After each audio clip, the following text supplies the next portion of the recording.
in 1971, I'm a college student. I'm sitting in class. Next to me is a guy who's doodling cartoons in his notebook. And so we got to talking about superheroes and stuff. And I said I had given up. I used to be really into comics, DC particularly, and I gave it up with my baseball cards and other kid stuff. Well, the next class, he comes in and he throws something down in front of me and he said, "Read that and tell me it's kid stuff." It was Conan the Barbarian #4, Tower of the Elephant. I had to admit it wasn't kid stuff, and that was my introduction to Robert E. Howard. Shortly after that, another friend knew that I had gotten into these Conan comic books, and he said, "Well, I've got a whole stack of these paperbacks of the original stories. Do you want them?" Sure. And so the first thing I read was Tower of the Elephant, and it was great. And that's kind of how I became a Howard fan. Rehupa came along a little later. The same friend, the guy who had challenged me on the comic book, he and I started a comic book store several years later. And we went to a convention in Chattanooga. And late at night, I was looking for something to, some party or something that was still open, because, there just wasn't enough beer around. And I came out of the convention suite where everybody had been, I don't know, just kind of dull. And I walked down the hall, and there was a door standing open. And these two guys that I recognized who sometimes came into our comic shop, and they said, "Hey, come on in." And sitting right between them was a bottle of Jack Daniels. And I said, "You're my buddies." And they started telling me about this thing called Rehupa. And it sounded kind of interesting. I do enjoy writing, and this was a thing where you had to write something and send it in to the official editor, and they would put it all together, and you get this package full of everybody's stuff about Robert E. Howard. I thought, well, I'll try it. And still in it, thanks to his good graces. So that's how I got started in Rehupa, and then we had what we called a gathering for the 50th mailing of Rehupa in 81 or 2 or somewhere around in there. Knoxville, we were having a science fiction convention in Knoxville, and we decided it was a good time because since Rehupa was going to put out its 50th mailing, it'd be a good time to have a bunch of Rehupans get together at this convention. And we got Carl Edward Wagner to come and be our guest of honor because he was a native Knoxvillian. And we had such a good time that we thought, well, that kind of inspired in me that sense that, getting a bunch of Robert E. Howard fans together and just talking Robert E. Howard, that's a lot of fun. When I moved to Houston, I got transferred to Houston in 1985, and one of my first things on my agenda was to get up to Cross Plains. My friend Vern Clark flew over from Florida, and we came up together to Cross Plains. Didn't know anybody here, didn't even know where the house was, but we just thought, we had pictures, so we thought, well, we'll drive around until we find it, and it wasn't that hard to find. But we did a little zine that we called Gents on the Rampage. And photojournalistic account of their first trip to Robert E. Howard Days. And one of the things that blew me away when you first come here, how many people this is your first time here? Anybody? One of the things that kind of impresses itself on you is how unprepossessing the landscape is, right? I was thinking, all of these incredibly rich worlds, lush worlds that this guy wrote about, he didn't live there. He lived in this central West Texas where it's all dry and everything.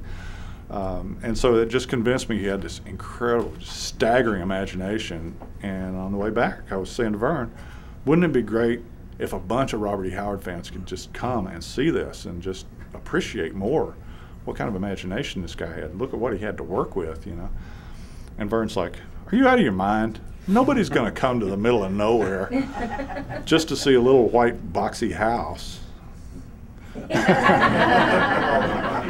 Wrong. But I thought, well, I'll float the idea in Rehupa, and I did. And it turned out the first person who jumped on it was Graham Flanagan, who lived in Australia, in Canberra. And I said, well, if he's coming from Australia, then even if it's just me and him, we're going. And we ended up with 10 guys. This new guy named Cavalier, joined up right about, actually, the mailing that appeared in. Yep. Was your first mailing, right? It was. Yeah. And, mailing 78 over Rehupans. He joined up, and he was one of the first that said, well, sure, I'll come if I can. And so I was much inspired by the fact that all these people wanted to do it. So I had a business trip in March in Dallas, and thought, well, I'll swing back through Cross Plains on my way to Houston, and did that, and pulled up right out here in front of the library. And it was a Saturday, so the library was closed, but the door was standing open.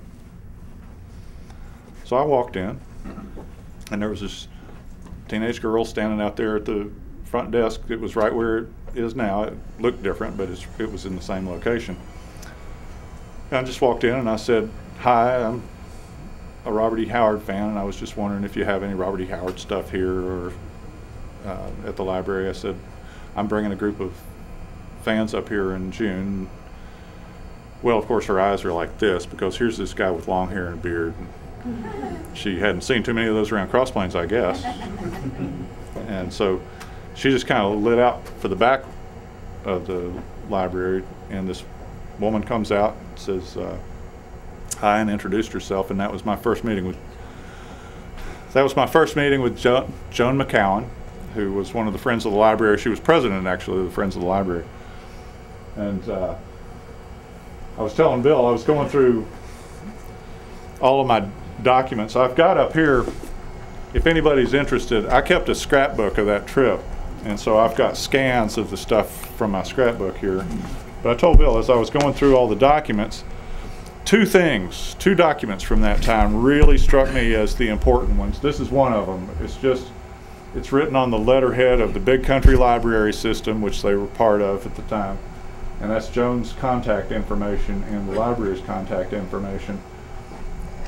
And it just makes, 25 years later, I'm thinking, if the door of the library had not been standing open, would we be here today? Because this was really important to make this connection with the Cross Plains Library. At that time, Project Pride didn't exist. The Friends of the Library group helped us organize that first trip, and the activities that we did. Most of those people ended up being Project Pride too. And if you really start getting to know everything here, you'll find that those people are also involved in the Senior Citizen Center and communities activities, economic development, everything. There's a real spirit of volunteerism here, and a lot of people really put in a lot of effort. But that's an important document to me right there. I've got letters in here from all these folks. Well, on May 26th, we're scheduled to come June 11th or whatever. Yeah, May 26th, I got a letter from Bill saying, I'm really looking forward to it, but I'm in the process of looking for a new job. Might have to, I've got some applications out. I might have, he says, I'm only 90%. But he was trying, and he really wanted to come. I'm really looking forward to visiting Howard Country firsthand, and especially meeting the hardcore elite of Howard admirers. Talk about an exclusive club. I thought they were. And then in parentheses, at this point, I'm working myself into enough of a REH frenzy to jump that attendance percentage to 99%.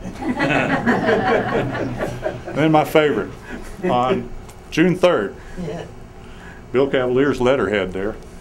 Yo, Rusty, just like Tocotl and Red Nails, I'll be there if I have to crawl in my own blood. I'm a drama queen. What can I say? He drove a Pinto, of all things. I saddled up my Pinto.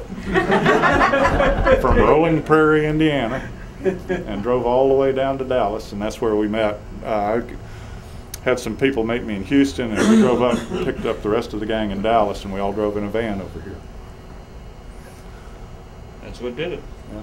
That was the beginning of it all, and then I've got some PowerPoint pictures here that we're going to show you, and we'll make some comments on those just from the trip.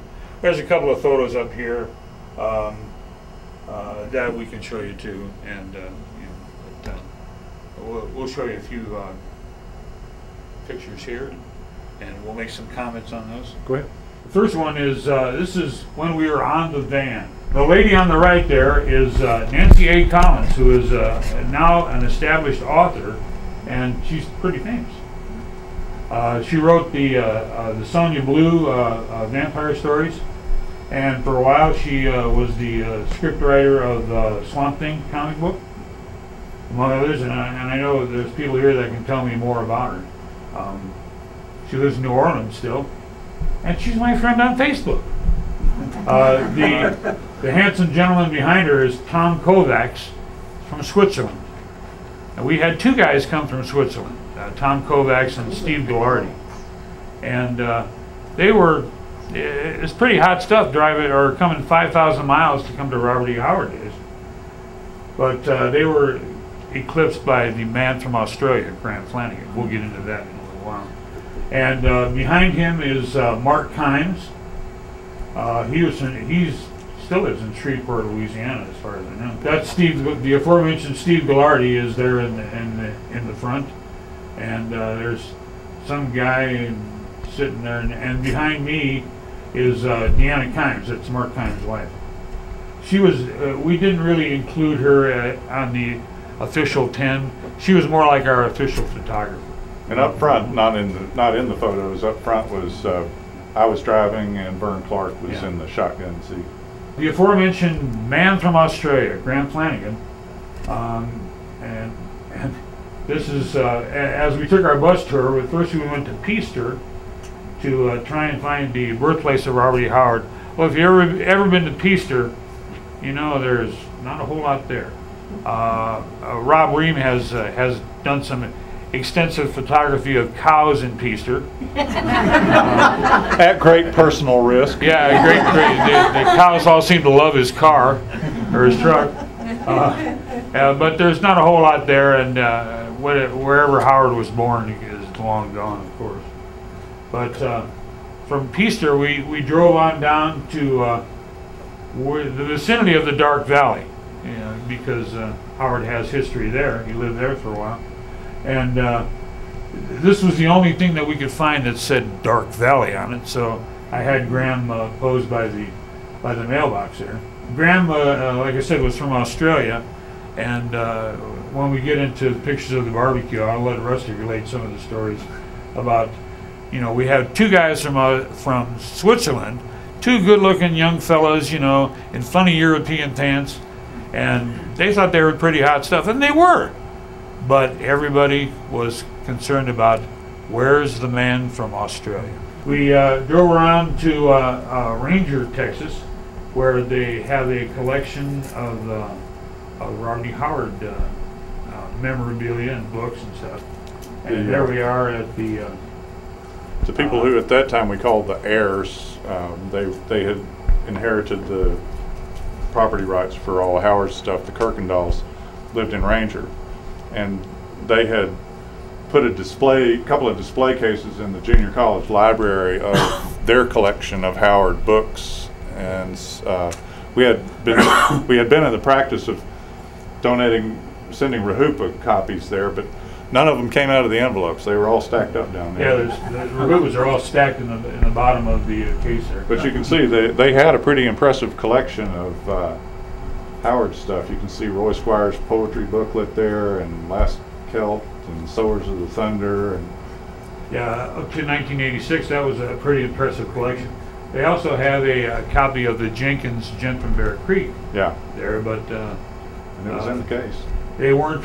It wasn't in the case. They had locked it away, and they didn't unlock the case for us either, because they saw a bunch of drooling Howard fans. They didn't want anybody messing up their collection.